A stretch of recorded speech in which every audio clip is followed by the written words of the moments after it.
Hi guys, it's Heather for Liberty Librarian. Welcome to Thursday. We made it again. I have to ask you, let me move my head a little bit. Ugh. It's like, what is going on here? Um, do you have extremists in your life? Have you been harboring extremists? Do you know of extremists? Extremists?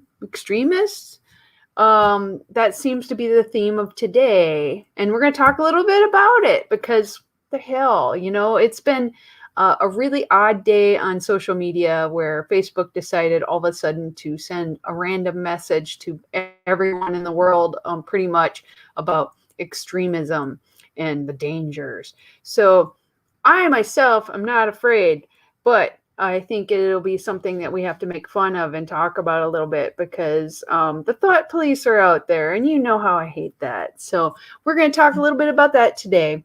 It's been a heck of a week. We've been doing some interviewing and that kind of stuff for the Liberty Librarian's real day job. So I am pretty much done with that now. So on to summer. Way less stress. I had some classes and 2 of them are done. One's left. Heather is a happy girl. And I'm on the diet, so I'm trying to be healthy, but we're getting there. So today we're going to talk a little bit about that. We're going to talk about making fun of extremism, a little bit of intellectual freedom news, and I found a really cool article. I got to bring it right back up because I accidentally closed it, about the history of free breakfast for K through 12 students and the cool history, because there's some extremist history there too. So today is the extreme day, and I'm kind of excited about it. How are things going for you guys? I hope it's going good. I'm gonna do that there. Maybe I'll find that article really quick. There, I did. I found it. I'm super awesome. God. So the Rory cat's looking at me, and he's giving me the eyeball, so he's going to be climbing on my head in about 5 seconds. But that happens. It's not a cat-free show.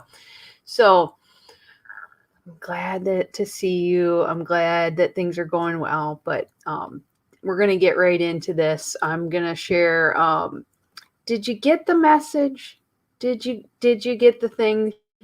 If you didn't, I'm going to share a couple making fun of screen caps memes. Did you? Do you even have a Facebook account? You shouldn't.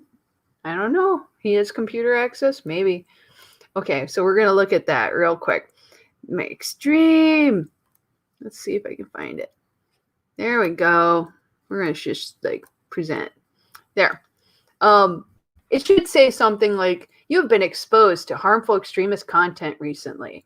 Violent groups try to manipulate your anger and disappointment. You can take action now to protect yourselves and others. Get support from the experts. Spot the signs, understand the dangers of extremism, and hear people who escape violent groups. So they're saying that if it's extreme, it has to be violent. Is that the case, or is it just unpopular opinions that are considered extreme? Because there could be extreme nonviolent principle. What do you think, Rory?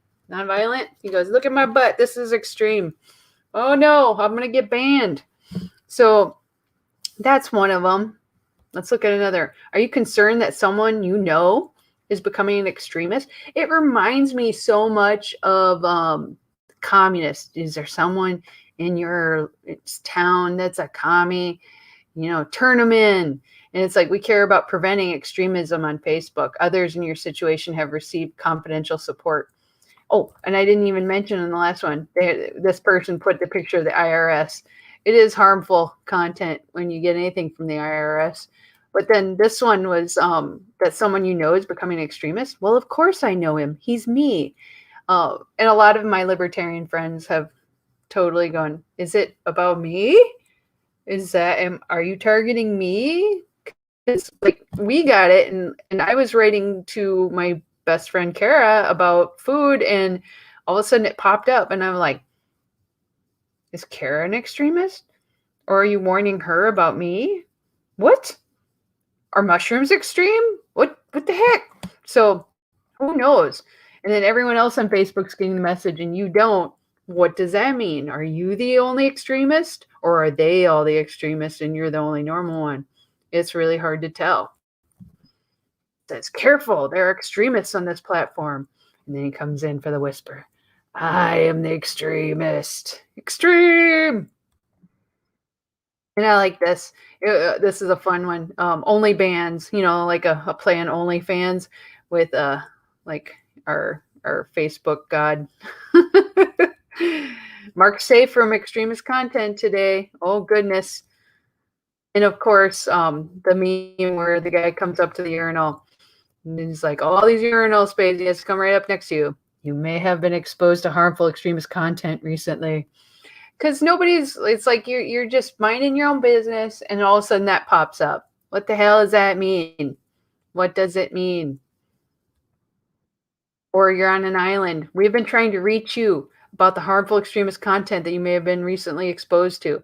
You're like, I wasn't even thinking I was, but that's great. Thanks. But ultimately, I like this. Think about this when when they're trying to control your speech, when they're trying to control your thinking. Liberty is meaningless where the right to utter one's thoughts and opinions has ceased to exist. That of all rights is the dread of tyrants. It is the right which they first of all strike down. Quote by Frederick Douglass. And I like that a lot. I think that we need to be very careful about all the power that is getting taken away from us, from the world. It's pretty horrific. I saw some articles today about it because I was like, right when I saw it, I'm like, what the hell is that? What the hell is that? So where did my other articles go? Jesus. Oh, I must be like making window after making window. I'm a window making crazy person. Look at all the tabs, Heather. Where did they all go? Here we go. Okay. So one of the articles that I saw was on a website called heavy.com. It considered it breaking news because the Facebook adds this new exposed to harmful extremist content warning today. And millions of people got this message. And it's popping up on their screen telling them that they may have been exposed to harmful extremist content recently. And it makes you a little worried. I mean, like, what does that mean? Are they tracking you? What did I see that you think was harmful extremist content? Tell me directly. And they don't. They said when Heavy came out with this article today, what time would that come out? It says it came out at 4:02 p.m. So about an hour and 10 minutes ago. And it said that handful of people had gotten it. But when I went on Facebook just a little while ago, it's like everyone in my feed is talking about it. So it's everywhere. So some of the warning didn't give any information. Get down. He's being a turkey. He wants to rip up paper while I'm talking to you. For some, the warning did not add any information at all. I didn't get any information. So they said there's a screenshot of the warning on this article. It's identical for each person, but I don't think it is. I've seen a couple different versions of it. They had the one where you may be exposed to harmful extremist content. Another one that was said violent, like that you may have inadvertently had contact or been part of. So I've seen a couple different versions of the message. So I don't think it's very specific. One person said they noted they received the warning every time they pulled up a story about ExxonMobil lobbying. However, others are noting that the warning sometimes didn't include any indication of what content prompted the warning or even what user, Facebook page, or group created the content that prompted the warning.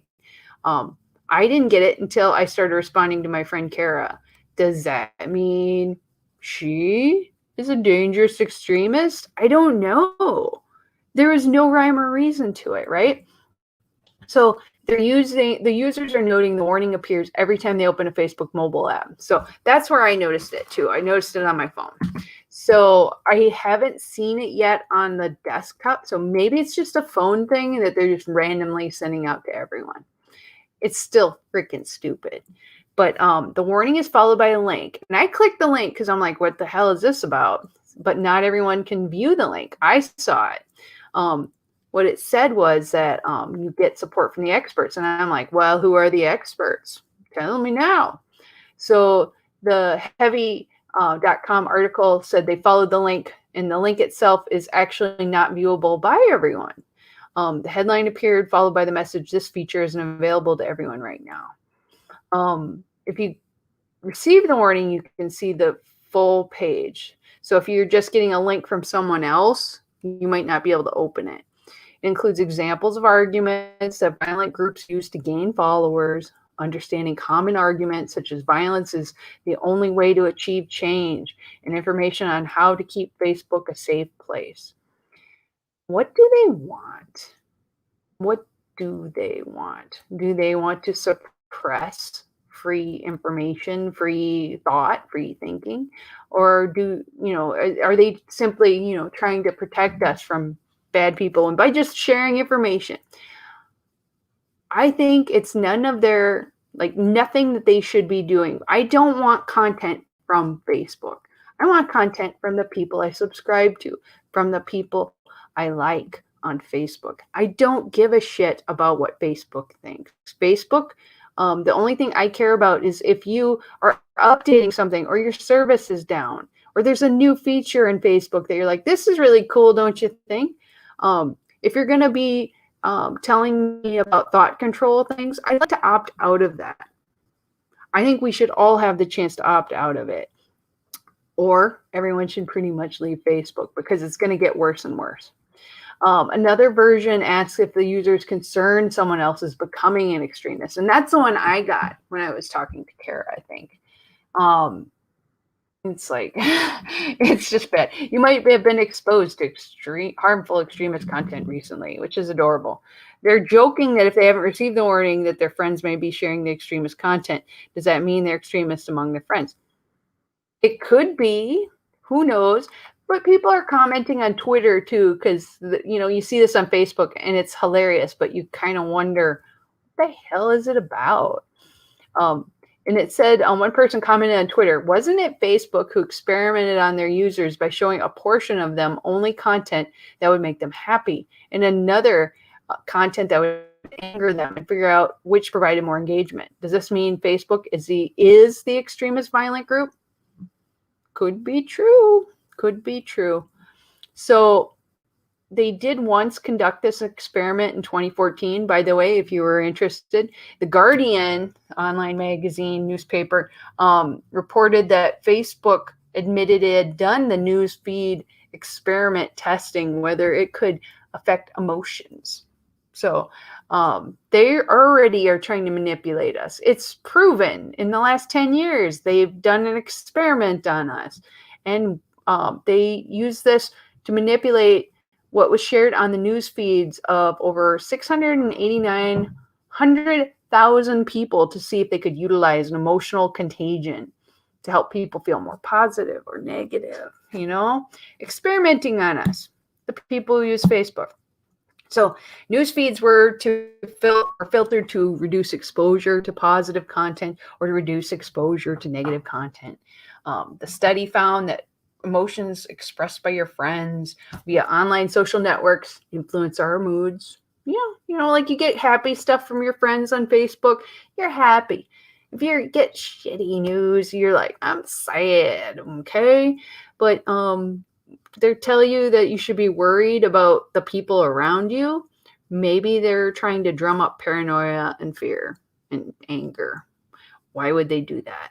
Because they are the extremist violent group doing basically emotional terrorism on all of us right now, all at once. So the study that I'm referring to is in the Proceedings of the National Academy of the Sciences. So really interesting stuff.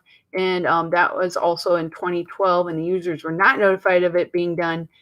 And according to the Guardian, and the study said the changes were consistent with Facebook's data use policy, to which all users agree prior to creating an account on Facebook, constituting informed consent for this research.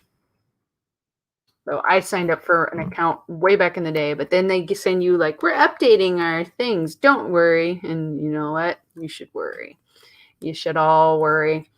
So let's see. The other thing I wanted to share is there's also an article that just popped up in Reuters. I always want to say like Roto-Rooters, Reuters. Facebook asks, "Are your friends becoming extremists?" And so this just came out also around the same time today, about an hour and a half ago. And Facebook is starting to warn users they might have seen extremist content on their social media site. Screenshots shared on Twitter showed a notice asking that, blah, blah, blah. So what they said differently is this is kind of social media has become under pressure from lawmakers and civil rights groups to combat extremism because they tie it back to the January 6th Capitol riot when groups were supporting former President Donald Trump tried to stop U.S. Congress from certifying Joe Biden's victory in the November election. Right?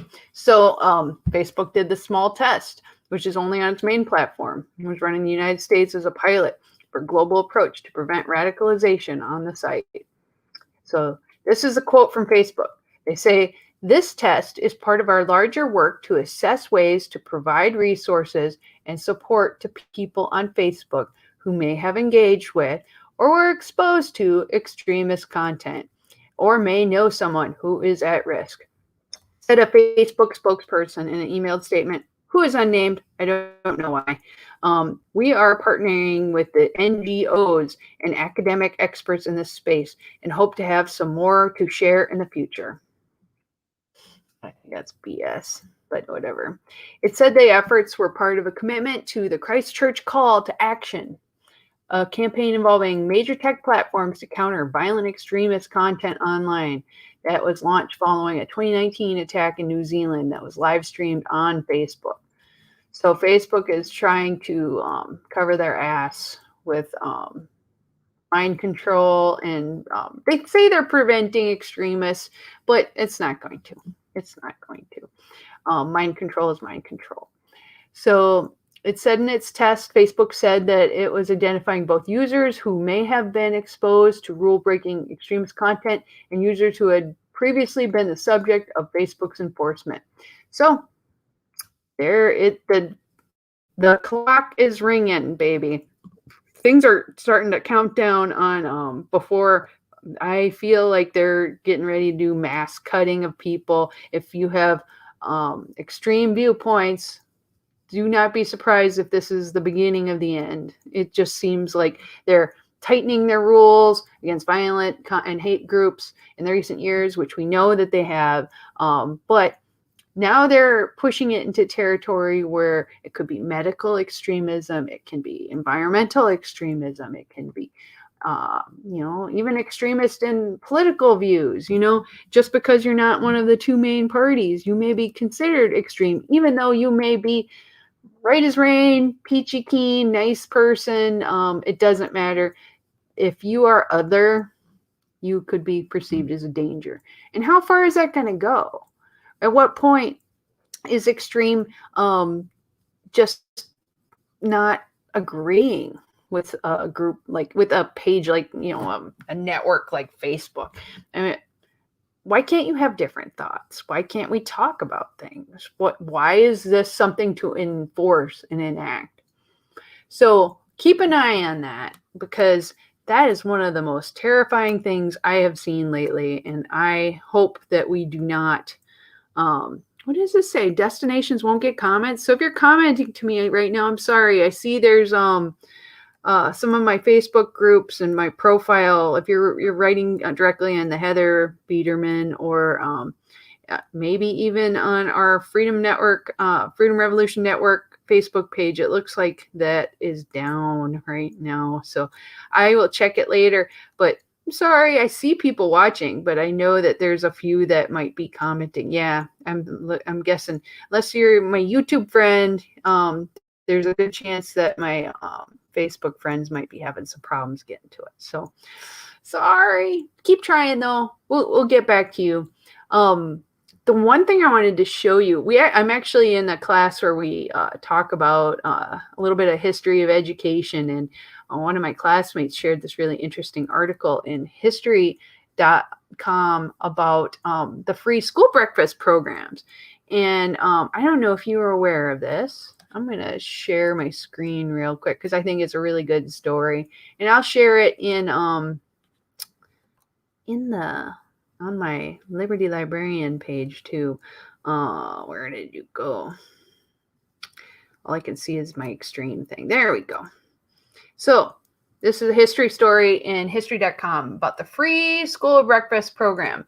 And little did most people know, I knew this a little bit, and I'd heard it before, was that the free school lunch, free school breakfast programs, for K through 12 students, actually originated from an extremist group called the Black Panthers. And if you know about them, it's a black political group back in the 60s, and they were very feared by the government back then because they were conceived as being radical and dangerous and fighting the man, which the man was pretty much, and still is pretty much, shitty to black people. So I totally get where they're coming from.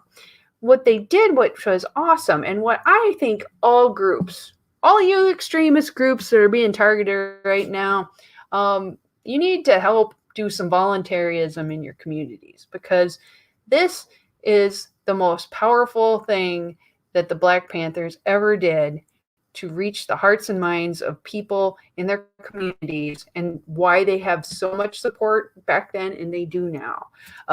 They saw a problem in their communities that Black people were being targeted. There was poverty. There was no way for students to do well in school. Because think about this.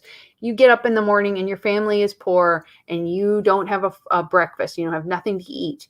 And you don't get to eat until maybe lunchtime, and maybe not, because maybe your family couldn't afford that. And you might have only been eating the lunch. That could have been your only meal all day if your family was really struggling. So the students would get to school and they would be hungry and they couldn't concentrate. Because think about it, when you're starving, how are you going to do in a class when you can't even, concentrate because your stomach is growling? So these students had like all of these obstacles put in front of them. And the Black Panthers saw that.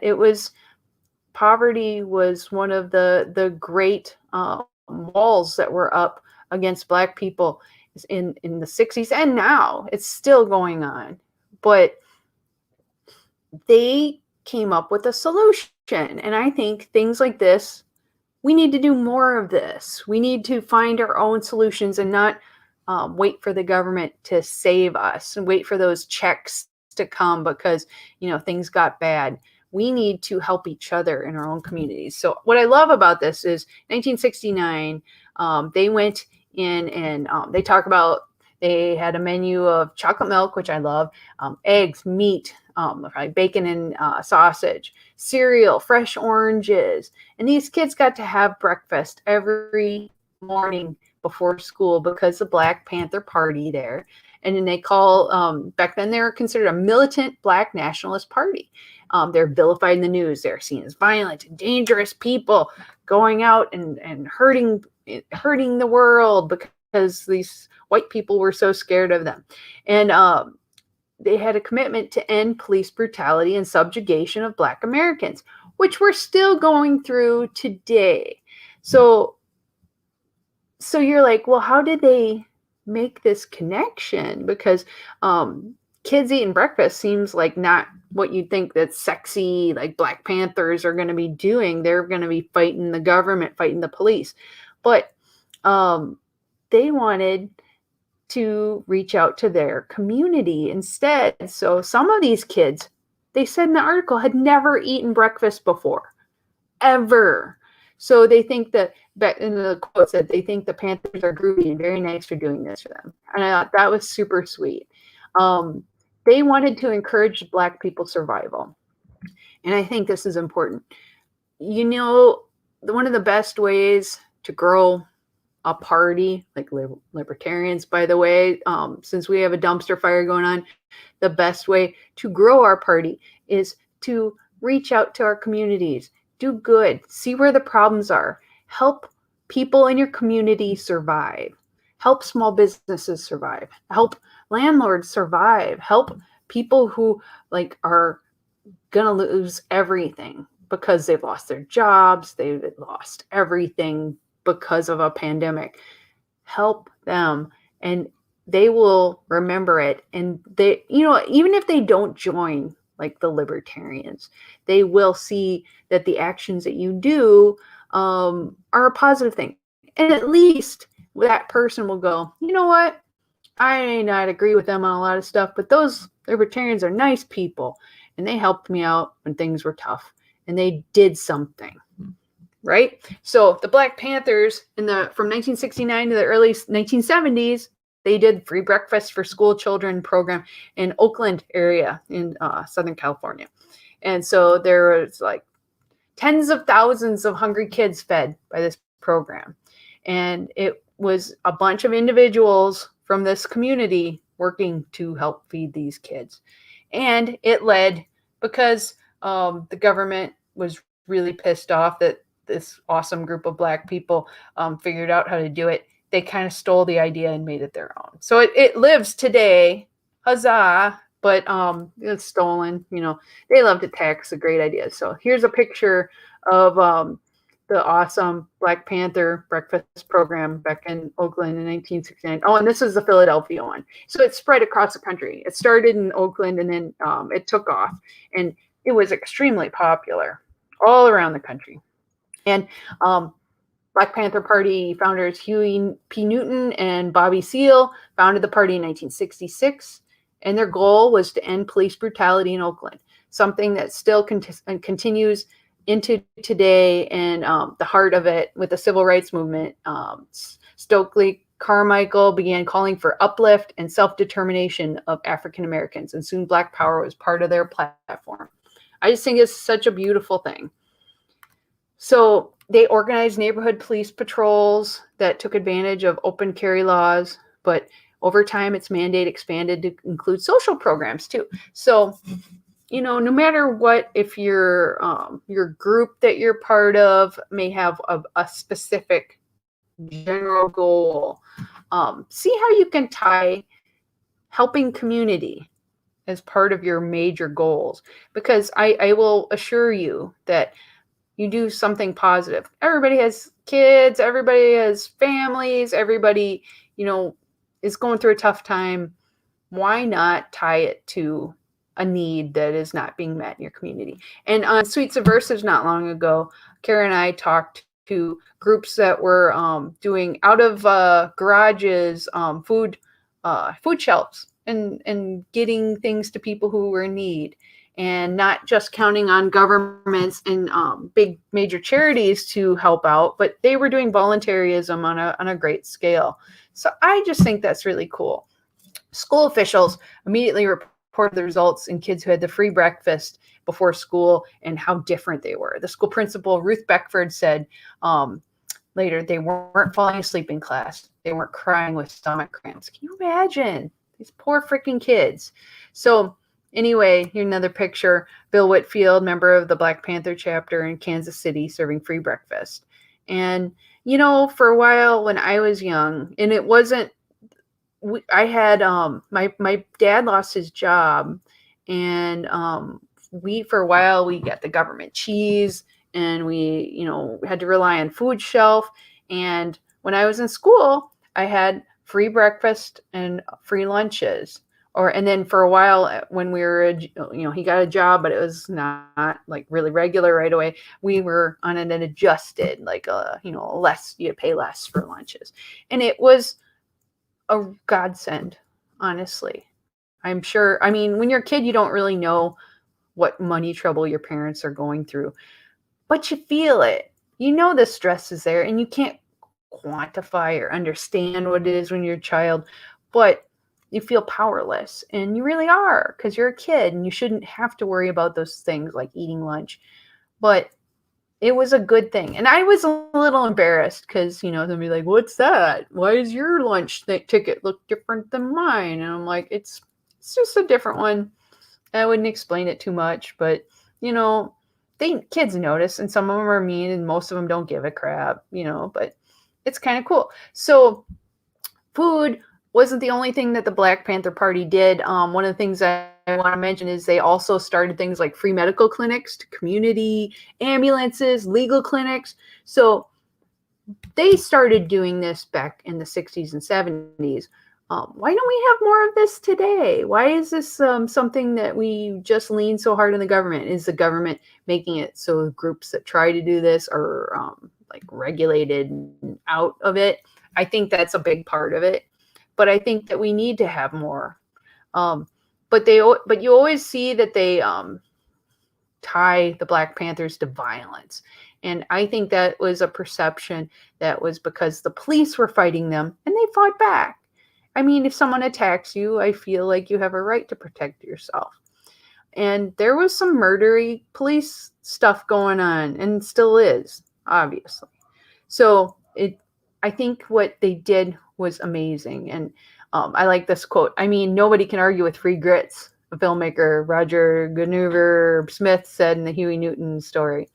And so there's a lot of history behind it. So free food is relatively innocuous, but FBI head Edgar Hoover loathed the Black Panther Party, hated them.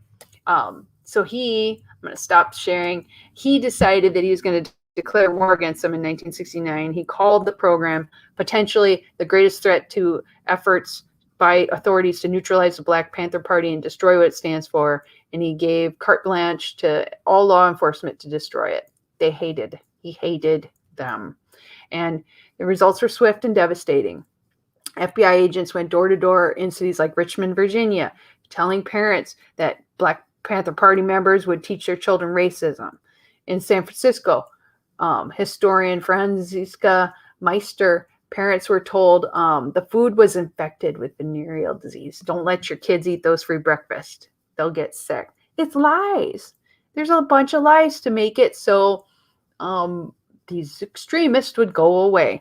And Oakland and Baltimore were raided by officers who harassed the Black Panther Party members in front of terrified children. And participating children were photographed by Chicago police, making parents terrified that their children were going to get rounded up and put in jail or something horrible, right? So the night before the first breakfast program in Chicago was supposed to happen, a female Panther told historian Nick Heinen, the Chicago police broke into the church and mashed up all the food and urinated on it. So way to go, cops, for being real cool and classy. So you may have a thing in your mind because you'll have memory that's come from media and from news sources and even movies that paint the Black Panthers as a very dangerous and violent group. But they actually brought school breakfast programs to our country. And our government did everything it could to try to stop that. So what else are they going to do to try to stop what they think are extremists? And they won't stop at anything. So they eventually stole the idea and now the government expanded its own school food program. So through the USDA, they piloted free breakfast efforts. And this took off in the 70s, right around the time the Black Panther programs were dismantled by force. So in 1975, the school breakfast program was permanently authorized, and it today helps feed over 14.57 million, 14.5 million children before school without the radical actions of the Black Panthers, though it may never have happened. So thank you, Black Panthers, for doing awesome crap, because that is cool as hell. So let me take a little sip. So that's my extremist viewpoint today. If you've been affected by it, please comment in one of my Facebook group. Facebook chats that go along with the video. I'm curious to how it's affected you, what your thoughts are about it. I'm a little worried, honestly. This is the beginning. It's not the beginning. It's definitely a turn for the worse. I'm not convinced that we're going to see the end of it anytime soon. So on that note, we're going to switch out of extremist news and we're going to talk a little bit about intellectual freedom news before I run out of time because I've been yapping. As you know, I often go to my favorite site, the Office of Intellectual Freedom for the American Library Association. Comes up with great censorship, privacy issues, laws that are changing in intellectual freedom, things about banned books, everything that I'm really passionate about is there. So you can find it there every week. I like to look at their news. Locally, I've told you before, but I'm part of the Minnesota Library Association Intellectual Freedom Committee. And one of the things that we're talking about this very week is we're writing up a letter to respond to Anoka County is accused of censorship after a memo was sent to their library staff prohibiting public messaging around gay pride or Black Lives Matter in June. And our group was pretty ticked off to hear about it. And so we are crafting, I'm not as smart as some of the people in my group. So they are crafting an amazing letter that is going to go out soon. So they've been working on it and refining it. So that should go out pretty soon. When I see it, I'll share it with you guys here because it is pretty cool. They said that the communications manager, Aaron Strzewiecki, sent the memo to employees on May 26th. So this is about almost a little over a month ago regarding messaging options and displays. So this is what it says. It says county guidance is that, and this comes from what is it? ABC newspapers, the Anoka County. What is this called? What is the Anoka County newspaper called? It's part of the Adams Publishing Group. It's kind of vague. So they call it ABC. So must be something Anoka BC. What could it be? Okay, anyway, I get stuck by that. Some newspapers are named stupid stuff, right? So as you know, June just ended. And happy July to you, by the way. We're almost to the 4th of July. Yay, freedom. And it said that they talked about the lesbian, gay, bisexual, transgender, queer, plus community, LGBTQ plus, to commemorate the Stonewall riots of 1969. I think that's amazing. And then talking about Black Lives Matter because the Black people have been killed by members of law enforcement. I think you should also have some more like Black history and tie more stuff into it. But definitely that was what they wanted to talk about. So the suppression of this is pretty gross because people are talking about it. There's a huge interest in the community to have discussions and to read more books about it. And a library is a community center, so why not have at least a display that talks about it, or maybe presentations? Have visitors, speakers in the library. So this is what it says. There was a general county administration guidance on what libraries should avoid to maintain a neutral, welcoming message to all staff and patrons, which includes BIPOC, family of law enforcement, LGBTQIA+, conservative and progressive visitors, etc. So because we don't want to offend anyone, I'm just making this shorthand, we don't say anything. So that's kind of crap too, because we don't want to make anyone mad. You're going to make some people mad. Why can't you? But okay. So this is what's going on. So the memo says appropriate messaging include June being Great Outdoors Month, National Camping Month, and Audiobook Appreciation Month, but not Pride Month or Black Lives Matter Month. Because God, don't want to piss off those conservatives. Whatever. Let me tell you, there's lots of reasons to have discussion. And you can have all those other things. You can have stuff about celebrating police too. But I'd say the problem isn't that you're trying to not make people mad. Your problem is you're telling like libraries how to display their content and what they can say and what they cannot say. That is the problem. When you come to censorship, it's a real tricky, sticky issue, and I don't appreciate that at all. So,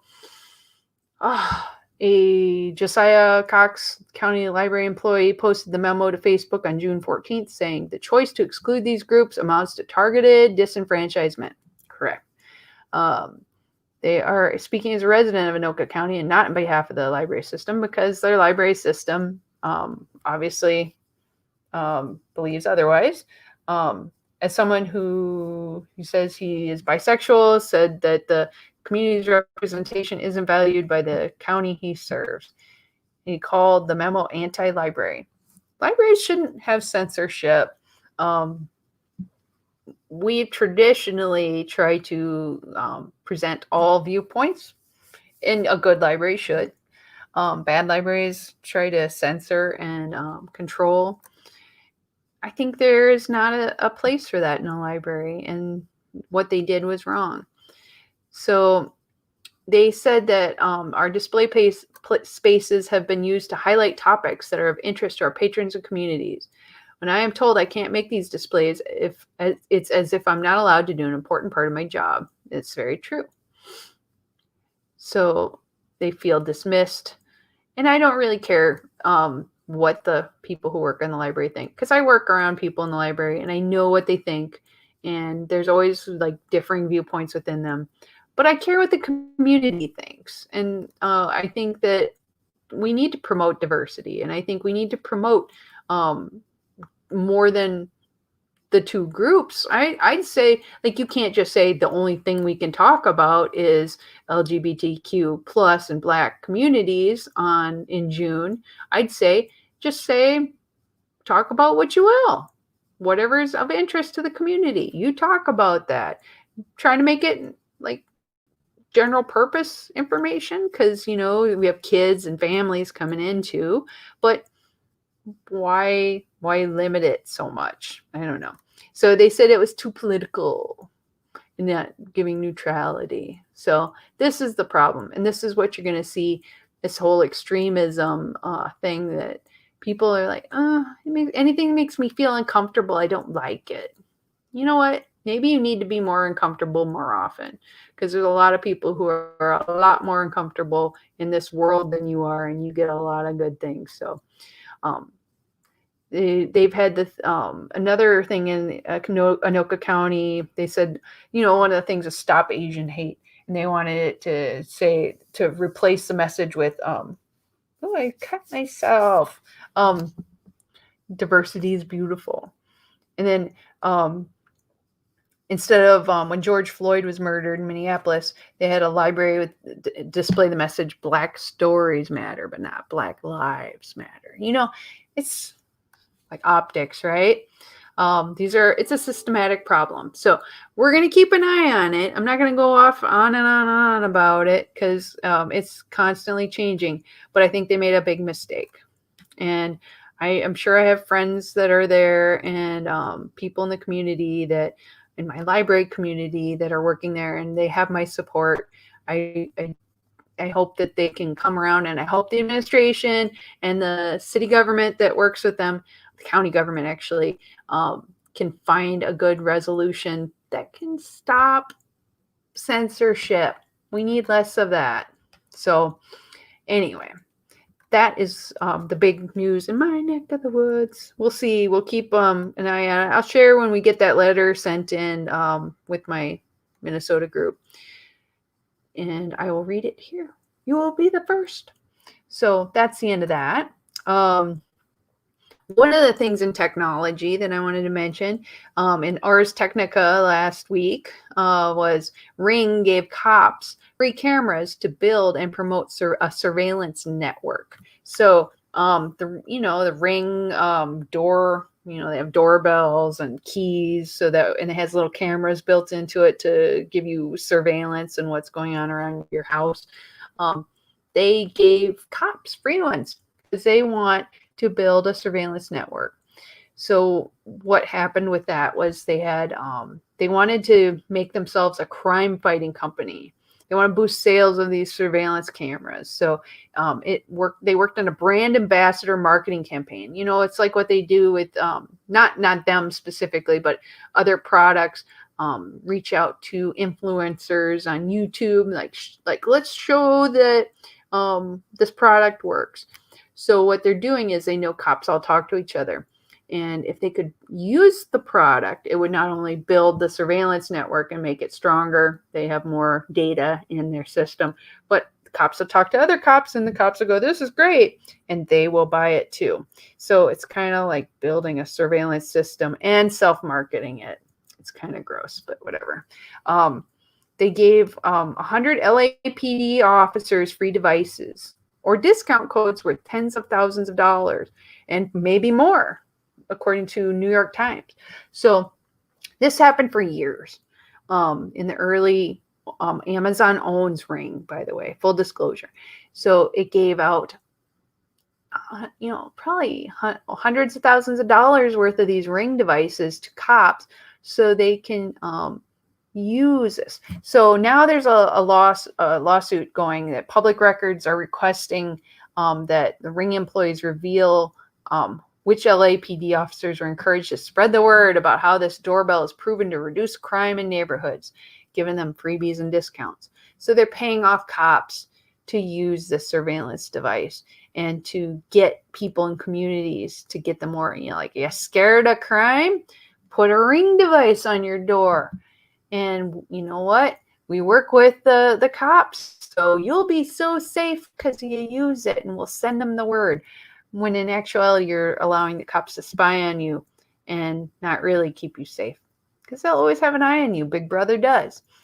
So this is an example of a problem where there's a lack of clarity, where the public sector ends, which would be the Ring company, and private surveillance capitalism begins. It's a real gray area, baby. So the senior staff attorney with ACLU of Southern California talked about this to Ars Technica. So the word of the influencer campaign spread through the LAPD. Officers who weren't approached by Ring employees reached out to them anyway because they want to be a part of it too. They wanted the free products and discounts. So they said they have a favor to ask, wrote one officer. Every year we have a West LA Division beach party.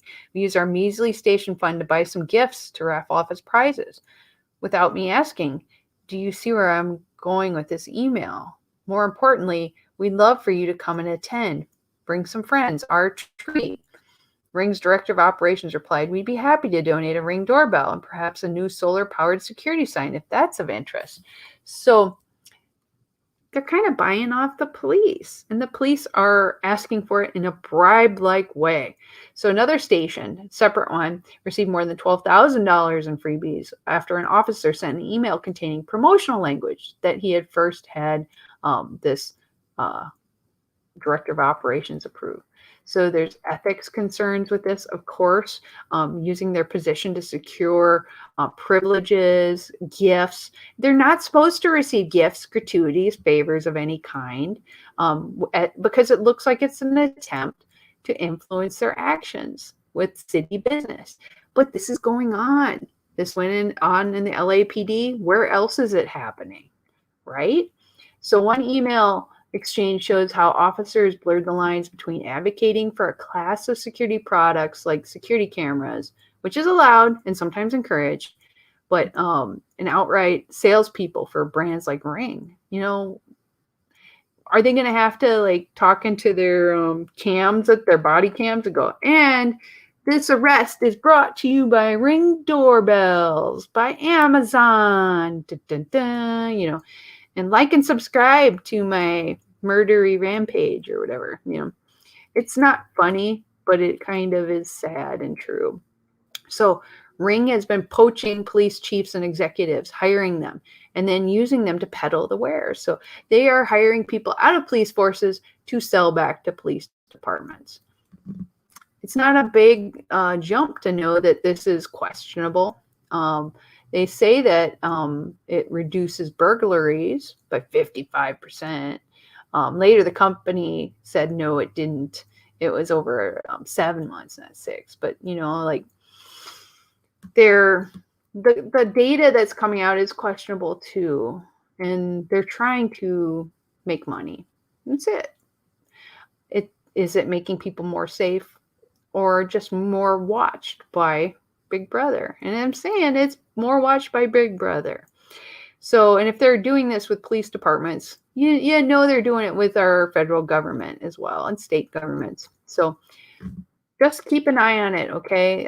We need to make sure. There was a statement that came from ours following the state from Ring that said, the practices and programs in question do not reflect Ring today. We stopped donating to law enforcement and encouraging police to promote our products years ago. As Ring has grown, our practices have evolved, and we are always looking for ways to better serve our customers and their communities. They may have stopped publicly, but from what I've read, it looks like it's not that long ago that they've done this. So keep an eye on it. Just because they may not be doing this in LA doesn't mean they're not doing it in small town America. So keep an eye on that. Oh God, I'm running out of time. Colorado enacts a new data privacy law. You're going to want to check that out. There's a Colorado Privacy Act. And this is starting to go around all around the country, that each state is coming up with ways of stopping controlling how businesses collect and use their personal data.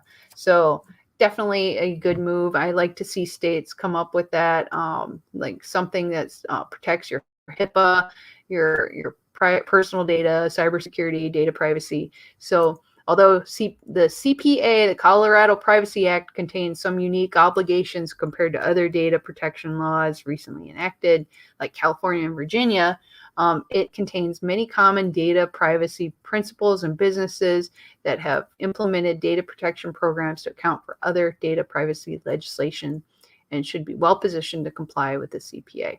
So data security. So I'm hoping to see more of these kind of good news things, where Colorado is one of many that will have a data privacy law that protects the individuals. And on that note, I think it's pretty much a good night to end. I'll be here next week. The week after that, I won't be. That'll be out for the week. But I'm sad that my comments aren't working right tonight. So I'm sorry if you're sending me notes. I will take a look through my feeds and try to respond to you directly, because I see you there. I'm just not getting any. I usually get tons of comments. So I love getting to talk to you guys. I hope you have a great rest of the week, and watch out for those extremists, right? It's obviously we're all in danger. So I might be one of them. I can't say for sure. Who knows? But I know we're all like kind of cool people, and we just gotta make sure the Big Brother doesn't get out of control. So keep an eye on them and take care of yourself. I love getting to hang out with you guys every week. And it was kind of cat-free video. He was really good tonight. So I will see you next week. Take care. Oops, I'm going to take that down. And stay cool. And have a great 4th of July. When we come back, we'll talk about that, I'm sure. My cats are going to hate that. Ugh, all those fireworks. But freedom, right? Enjoy your freedoms. Love you guys. See you later.